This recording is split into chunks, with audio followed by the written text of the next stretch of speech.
बूढ़े अंकल की कहानी एक बार जरूर पढ़े। दोस्तों, आज मैं आपको ऐसी कहानी सुनाने जा रहा हूं जिसे सुनकर आपकी आंखों में आंसू आने से कोई नहीं रोक पाएगा। कृपया करके पूरी कहानी ध्यान से सुनिए। बहुत समय पहले की बात है। एक गांव में एक बूढ़े अंकल अकेले ही घर में रहते थे। उनको पार्किंसोनिज्म नामक एक बीमारी थी। पार्किंसोनिज्म एक ऐसी बीमारी है जिसमें हाथ वगैरह थरथराने लगते हैं। उनका उम्र लगभग 80 साल का होगा। अकेले ही खाना कभी बनाते थे, कभी अड़ोस पड़ोस के लोग उनको खाना देकर चले जाते थे। कभी कभी तो ऐसा होता था कि उन्हें खाली पेट ही रहना पड़ता था। एक दिन गांव के एक दूसरे बूढ़े अंकल ने उनको बोला कि शहर में तो आपका लड़का और बहू भी तो रहते हैं, आप वहां क्यों नहीं चले जाते? बूढ़े अंकल ने सोचा, बात तो सही बोल रहे हैं। कैसे वैसे टिकट का बंदोबस्त करके वह शहर में अपने लड़के के घर पर आ गए। अचानक पिता को अपने सामने देखकर बेटा बोला, अरे पिताजी, आप कैसे आ गए? आपने तो कुछ खबर ही नहीं की। यह सुनकर बूढ़े अंकल के आंखों में आंसू आ गया और वह मन ही मन सोचने लगे कि अब बेटे के घर पर भी आने के लिए बाप को पहले से ही सूचित करना पड़ता है। उनके घर बहू और एक 4 साल का बेटा भी था। अंकल का बेटा कहीं चपरासी का नौकरी करता था। आमदनी कम थी।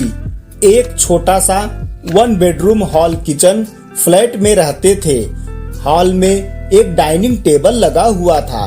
घर के चारों जन डाइनिंग टेबल पर बैठकर खाना खाया करते थे। बूढ़े अंकल को पार्किंसोनिज्म होने के कारण खाना खाते समय हाथ से चावल दाल वगैरह टेबल पर कभी कभी उनके कपड़े पर गिर जाया करता था। कभी कभी पानी पीते समय गिलास भी हाथ से छूट जाया करता था। यह सब देखकर उनकी बहू बार बार उनके बेटे को कोसती रहती थी कि तुम्हारे पिताजी को खाना खाने नहीं आता, छोटे बच्चे भी ऐसा नहीं करते हैं। बार बार पत्नी की यह बात सुनकर बेटे ने पिताजी को खाना खाते समय उनको जमीन पर चटाई लगाकर खाना परोसते थे और खुद पत्नी और बेटे के साथ डाइनिंग टेबल पर बैठकर खाना खाया करते थे। यह देखकर बूढ़े अंकल के नातू ने माँ से पूछा कि मम्मी, दादाजी नीचे बैठकर क्यों खाना खाते हैं? हम लोग तो डाइनिंग टेबल पर बैठकर खाना खाते हैं ना। यह सुनकर बहू ने बोला कि दादाजी अब बूढ़े हो गए हैं, उनको टेबल पर बैठना नहीं आता है, इसलिए उनको हम लोग चटाई पर बिठाते हैं। ऐसे ही कुछ दिनों तक चलता रहा। एक दिन बच्चे का बर्थडे था। बर्थडे का गिफ्ट लेने के लिए उन लोग गिफ्ट के दुकान में गए। मम्मी ने बच्चे से पूछा, बेटा आपको क्या गिफ्ट चाहिए? बच्चे ने बोला कि मुझे एक छोटा सा चटाई चाहिए। यह सुनकर माँ बोली, बेटा चटाई क्यों चाहिए? चटाई तो है ना घर पर। बच्चे ने बोला कि नहीं, मैं मेरे लिए नहीं ले रहा हूँ, आप लोगों के लिए ले रहा हूँ। आप लोग भी जब बूढ़े हो जाएंगे तब आप लोगों को भी डाइनिंग टेबल पर बैठकर खाना खाने को नहीं जमेगा, तब के लिए मैं यह चटाई लेकर रखूंगा। बच्चे की यह बात सुनकर उसके माता पिता आश्चर्यचकित हो गए। उस दिन उनके माता पिता रात भर सोए नहीं और उनके कानों में बस वही बच्चे की ही बात गूंज रही थी।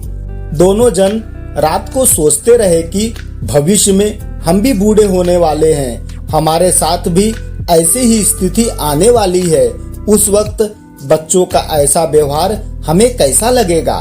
अगले दिन से सब लोग, बच्चा, उनके माता पिता और बूढ़े अंकल, सब लोग साथ में बैठकर डाइनिंग टेबल पर खाना खाने लगे।